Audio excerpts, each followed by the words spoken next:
Hey everyone, this is Music Tech Help Guy, and in this video, I'm going to continue my discussion and demonstration of the tracks area edit tools in Logic Pro. So in the previous video, I covered how to access the edit tools, and I also covered the main two tools in Logic, in my opinion, the pointer tool and the marquee tool. In this video, I'll demonstrate the pencil, eraser, text, scissors, glue, solo, mute, zoom, fade, and gain tools. The two automation tools I'll save for my automation video that'll be coming up in just a bit, and I'll save the flex tool when we start talking about flex time. Now, one of the things you'll also notice with these tools after you watch this video is that there are often quicker ways to access most of these edit functions, even without having to use the tool itself, which is why in the previous video I said 90% of the time I'm just using the pointer tool and the marquee tool. So I'll demonstrate all of these various shortcuts along the way. Before we get too deep into the tutorial, I want to quickly tell you about the sponsor of this video, Boombox. Are you a music producer or mixing engineer looking for a better way to work with your clients? Look no further than Boombox.io. The Boombox platform allows you to upload your tracks and receive time-stamped feedback from your clients. This makes it easy to make changes and improvements based on their feedback. Plus, with their secure platform, you can be sure that your tracks are safe and only accessible to those you want to collaborate with. You can sign up for a free account right now and get 10 gigabytes of free storage. Or if you need more space than that, they have very affordable options for up to 2 terabytes of online storage. Okay, so I'm working with the same project I was in the previous tutorial. If you'd like to follow along with me, I will make this project a free download in the video description below. Okay, so I'm just going to go through these in order, just like this. So we'll start with the pencil tool. The pencil tool outside of automation is really only used for 2 things in the tracks area. You can use it to create new MIDI regions on software instrument tracks, just like so. But I've already shown you that you can just right-click or control-click to create MIDI regions. And you can also use it to import audio at a specific location. So for example, if I wanted to import a sample, maybe right here at bar 7, I could click there with the pencil tool. This will bring up this import audio dialog. I can choose some audio, and it'll load that audio to the location where I selected. However, you can pretty much just drag and drop any audio into Logic, and it'll be just fine. Or if you want, you can go up to File, Import, Audio File, or you can use the Shift-Command-I shortcut. It's grayed out right now because I don't have an audio track selected, but if I go back and access that again, you'll see now it allows me to use that function. So it's a quick way to import if you don't want to drag and drop and you'd prefer just to use the Finder within Logic rather than having to go and dig through your external Finder windows. I really don't use it for anything outside of automation, and we're going to cover automation in detail in a future video pretty soon. But if you press A to pull up your automation, you can also use the pencil tool to draw in freehand automation. So we'll talk about that function of the pencil tool later on. Okay, next up is the eraser tool. This is probably one of the most useless tools in Logic. You basically just use it to click on regions and it deletes those regions. And as all of you know, you can just select with the pointer tool and hit delete on your keyboard. So there's no real use for it when editing regions. However, when we get into using flex time in the future, the eraser tool does have another function where it makes it really easy to click and swipe over multiple flex markers to remove them. So that's really the only thing I use the eraser tool for. But again, we'll have to get to that in a future video. The text tool is actually quite useful. This is used to rename regions. So if I wanted to just rename this synth pad, I could do that. Or if you want to name multiple regions, you can drag over multiple regions, give it a name. If I call this synth pad. Now both of these are named synth pad, but you can also name things in a sequence. So if I wanted to name these 3 regions base 1, 2, and 3, I could just simply name the first one base 1, and it'll name the subsequent regions base 2 and base 3. So it'll name them in a sequence. So that's really all the text tool is used for, is renaming regions. Now the scissors tool is actually pretty useful in certain situations. One thing I just want to recap though is I did show you in a previous video that you can set your playhead somewhere, select a region, and press Command T to split a region? Well, the scissors tool does the same thing, except it doesn't have to follow the playhead position. So using the scissors tool, you can make splits or separations wherever you like. And this will also snap to your grid values if you have grid snap turned on. So here I've set this to beat.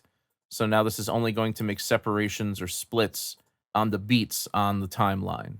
I also find the scissors tool pretty useful when you're not working with grid snap and you're trying to do some sort of fine detailed trimming work or editing work. For example, if I want to cut a specific part of the waveform out, you can click and hold with the scissors tool, and this will sort of solo the view of that waveform, so you can really get into the details here and find the specific location where you want to split. But probably the most useful function of the scissors tool is if you want to take a drum loop or any audio region and split it up into equal pieces. So for example, if I just duplicate this drum loop over here, I'll put it here at bar 6 and I'll trim it out to bar 7. And if I zoom in on this, you'll see that basically every part of this drum loop is a 16th note. So there's 3 kicks, a hi-hat, a snare. If I wanted to take this and break it up and slice it up at the division lines on the grid, at the 16th notes on the grid, what I could do is switch my grid snap to division.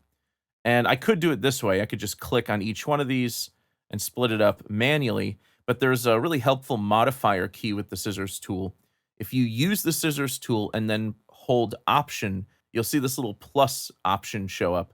And if you click, it will split the entire region at the duration of the very first segment that you split out. So this is all 16th notes.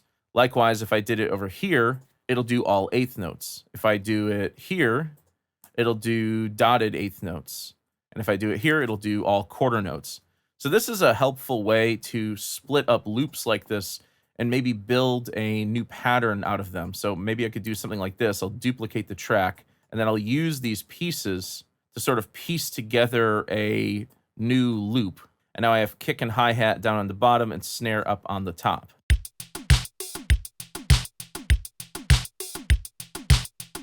And now I've created a completely new beat using the sliced up samples from the original loop. Now the next tool, the glue tool, will allow me to consolidate these regions together. That's really all it does, is it consolidates or joins together multiple regions. I don't really use the glue tool much because there's actually a really helpful shortcut for this that's much quicker. And this is a function called join per track.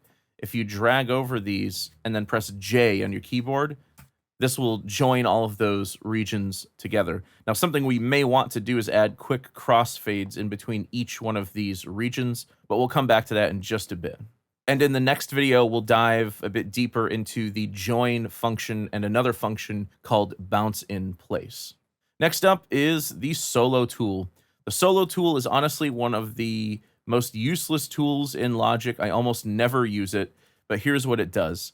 If you're playing back a portion of your project and you want to solo just an individual region, you can click and hold with the solo tool to solo that region. The thing I find problematic with the solo tool is that you can't solo something and then start playback. It won't let you. You have to have playback rolling, and then you have to use the solo tool. So let me show you what I'm talking about.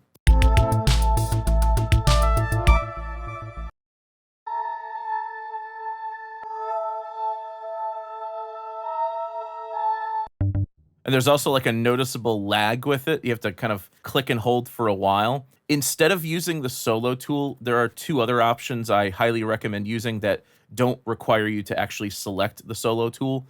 The first is just pressing S on a track that solos that track. It doesn't solo the individual regions, but it does solo the track. And you can just press S to toggle that. I already demonstrated that in a previous video. But there's another function up here, and this is called solo mode.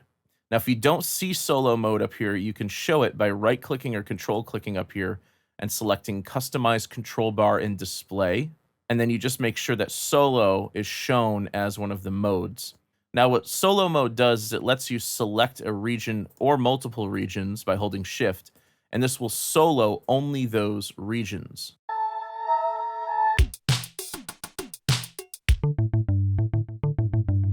Now, you do not need to even come up here and click this because you can easily turn on solo mode by pressing Control S. So with Control S, you can now just click on any region you want to solo that region for playback.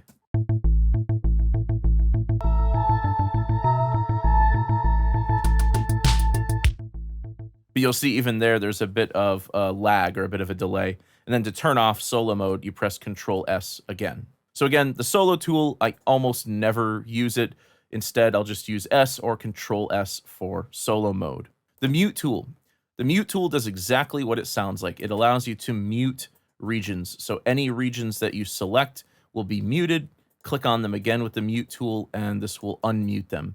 Once again, another kind of useless tool, because with the pointer tool, you can just press Control M, and this will do the exact same thing. It'll mute these regions.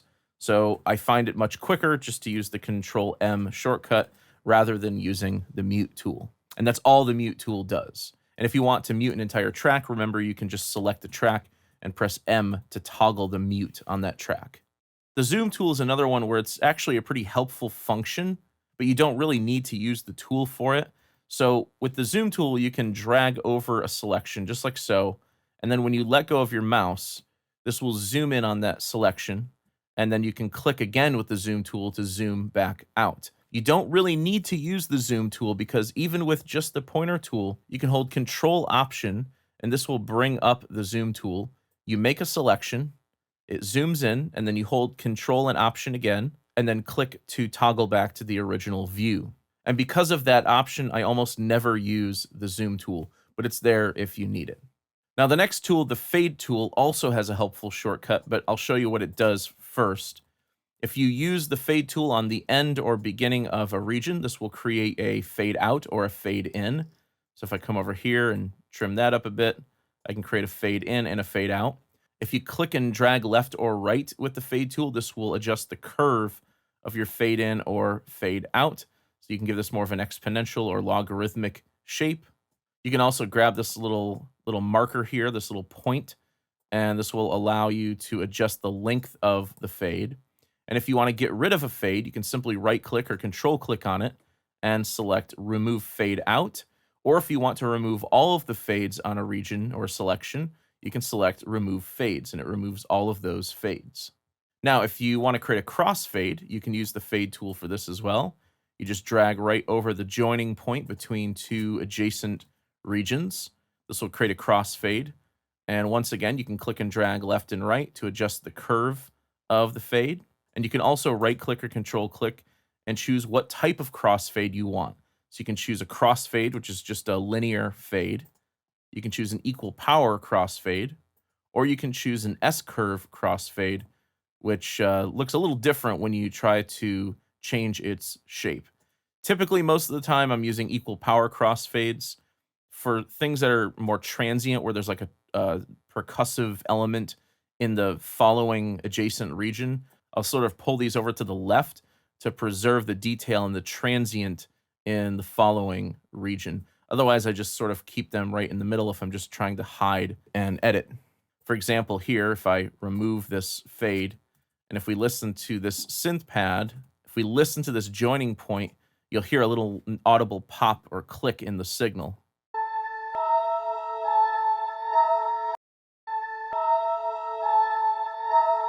So if we create a crossfade there, this will alleviate that pop or click and we'll no longer hear that.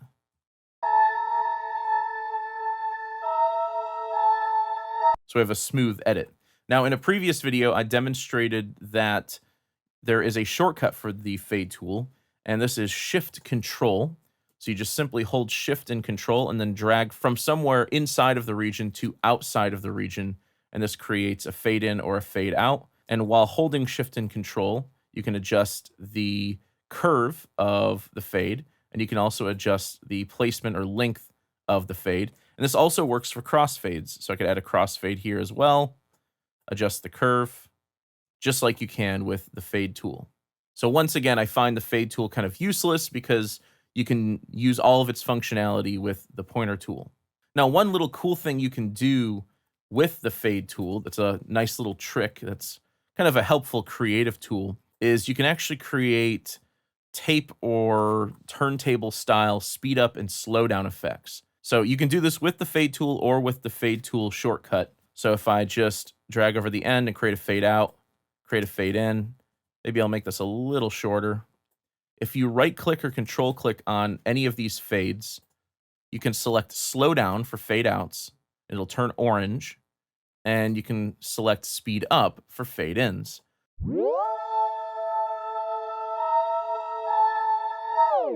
And you can also adjust the curve of these, just like so, and the placement.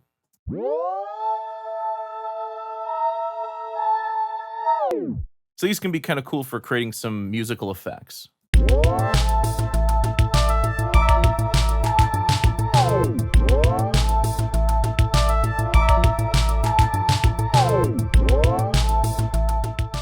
Now, creating fades does not have to be done just here in the tracks area. You can actually create fades using the region inspector. And I mainly find adding fades in the region inspector helpful when you need to create batch fades. For example, if I go back to this little drum beat I created over here, I probably don't want to just leave all of these open edits like this. I probably want to add a short crossfade at each of these joining points, and possibly also a fade out to these snare drum samples up here.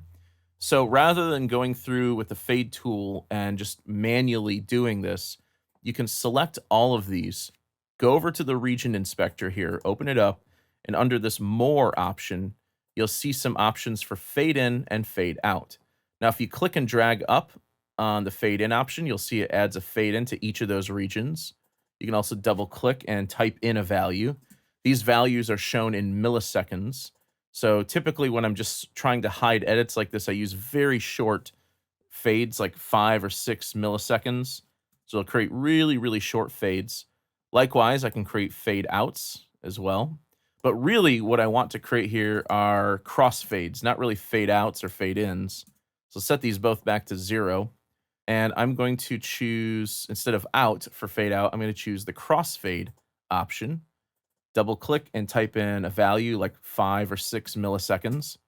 And what this does is it creates a really short 6 millisecond fade for each of these joining points, each of these edit points. And then for these upper samples up here, it will add a fade out instead of a crossfade. Or I could just select these individually, go over here, change this to fade out, and then add a custom fade out value, maybe like 20 milliseconds. And now what I can do is drag over all of this and use the glue tool, or just press J to join these together.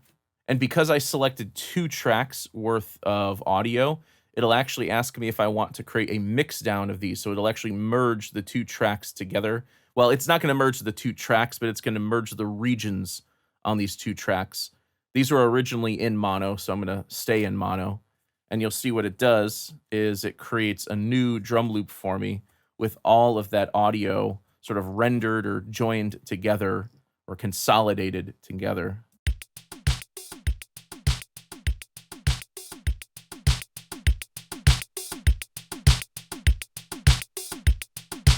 And when you're creating fades with the region inspector, you can also adjust the curve of the fade in or fade out. So you just pull up or down on the curve option here to create different curves for these fades. And this even works for your crossfades as well. So that's how you can create batch fades with the region inspector. Again, mainly I just use this for creating batch crossfades. Now, like I said earlier, we're going to skip the automation select and automation curve tools for when we get to automation, and we're going to skip the flex tool as well. But we are going to cover the gain tool. Now, the gain tool is pretty self-explanatory. It allows you to add or reduce gain on audio regions. The gain tool, however, does not work for MIDI or pattern regions, and it doesn't work for drummer regions either. This is purely an audio gain function. So if you find that the level of something on input is a bit low, you can add gain here with the gain tool. And if you hold option and click, it'll reset the gain. And if you're working with multiple regions, you can also use the gain tool on multiple regions at once. You just select them all, pull them all down, pull them all up. Or if they're at different gain levels, like maybe something like this, then you drag over them and drag up or down, it'll keep the relative gain of each of the regions. And again, if I want to set them all back to 0, you just select them all, use the gain tool, hold Option, and Option click, and they will all go back to 0, the starting point. So that's just a quick flyover of the gain tool, but one of the things I want to explain here in better detail is the difference between input gain and volume on a track, because there is a pretty huge difference between gain and volume. If you're trying to adjust the level of a track overall, you do not need to use the gain tool. The gain tool actually has some pretty specific applications, and it's not something you're going to use for like mixing a track in the mix, because what's going to happen is if you increase the gain or decrease the gain of one region, that region's level is going to be lower or higher going into the track, and therefore it's going to be affected by any effects you have on the track differently than other regions on that track. So to demonstrate this, I'm going to jump over to a project that has guitar in it. Okay, so in a previous video when we were talking about recording guitar and bass, I mentioned that if you're using an instrument level input on your audio interface for DI guitar, that you should typically keep the gain all the way down, and if you want to add gain later, you can. Because if you add gain to an instrument level signal, this can mess up the impedance of the signal, and this can also oversaturate the input signal and affect the tone of the amp or the amp sim. So on my guitar lead here, I was just using the high drive pedal along with the Amp Designer plugin. Now, just for demonstration, I'm going to bypass the high drive pedal by clicking here. So now you're just hearing Amp Designer, and it's probably going to sound pretty clean sounding because I was relying on the high drive for a bit of a gain boost.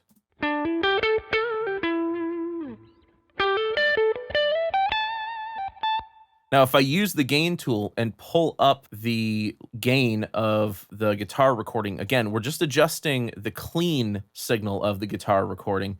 You're going to find that it's a bit more driven and a bit more saturated.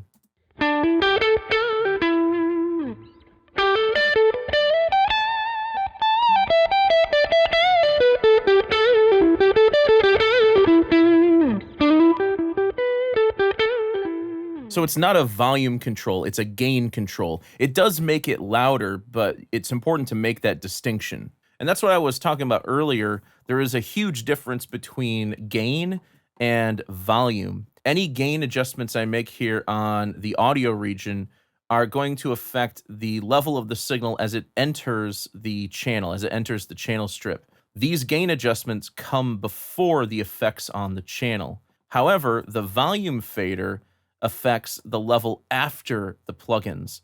So by adding volume or reducing volume here on the channel, this is just affecting the volume. It's not actually going to make the amp sound more saturated or more driven.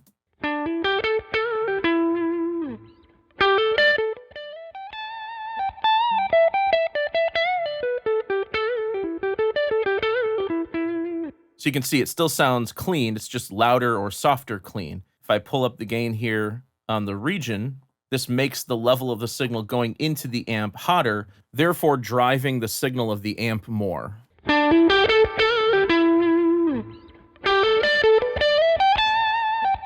And this is, again, why I was saying keep your gain low on your interface, because ultimately, if you add the gain on your interface, if you add too much, you can't take it back in Logic. You can always add it in Logic, but you won't be able to take that gain back if you've recorded that way.